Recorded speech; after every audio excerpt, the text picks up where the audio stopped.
Babies antibiotics ఎప్పుడు వాడాలి? పిల్లల్లో యాంటీబయాటిక్సా? ఎస్, అడగండి చెప్తాను. Cold cough normal cold cough fever లేదు అంటే మ్యాక్సిమం యాంటీబయాటిక్స్ అవసరం ఉండదు. మోస్ట్లీ ఎలర్జిక్ కోల్డ్ కాఫే ఉంటుంది. సో డాక్టర్ అడ్వైస్ అయ్యాకనే మోస్ట్లీ 99% అవసరం ఉండదు. లూజ్ మోషన్స్ ఉన్న టైంలో వాడాలి. Loose motions, most of the loose motions పిల్లల్లో వైరల్ ఏరియాస్ ఉంటాయి. ప్రోబయోటిక్ అండ్ జింక్ సప్లిమెంట్తో క్యూర్ అవుతాయి. సో ఆ కండిషన్లో కూడా యాంటీబయాటిక్స్ అవసరం ఉండదు. ఫీవర్ అంటే వైరల్ ఫీవరా వైరల్ ఫీవరా చూసుకొని యాంటీబయాటిక్స్ కాషియస్గా వాడాలి. అది కూడా పీడియాట్రిషియన్ అడ్వైస్ తర్వాత యూ కెన్ యూస్.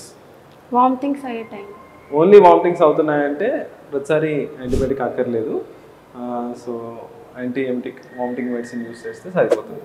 కాఫ్ ఉన్నప్పుడు, కాఫ్ అంటే అది depends upon doctor advice.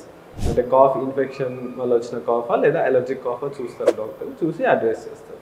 So ఎందుకు ఇది చేసామంటే మెయిన్గా యాంటీబయాటిక్స్ అనేవి మనం ఓవర్ ద కౌంటర్ ఫార్మసీలో చాలామంది పేరెంట్స్ తీసుకుంటూ ఉంటారు వాళ్ళ కిడ్స్కి వితౌట్ డాక్టర్ అడ్వైస్. సో ఏముందిలే యాంటీబయాటిక్ వాడితే సరిపోతుంది కదా అనుకుంటారు. కానీ అలా వాడటం వల్ల బాబుకి యాంటీబయాటిక్స్ రెసిస్టెంట్ అనేది పెరిగే ఛాన్స్ ఉంటుంది. ప్లస్ యాంటీబయాటిక్ మిస్యూజ్ వల్ల వైరల్ ఫీవర్స్ తగ్గడం కాకుండా ఇంకా ప్రొలాంగ్ అయ్యే ఛాన్స్ ఉంటుంది. సో ఎప్పుడు యాంటీబయాటిక్స్ వాడినా కంపల్సరీగా డాక్టర్ అడ్వైస్ తీసుకోండి. Thank you.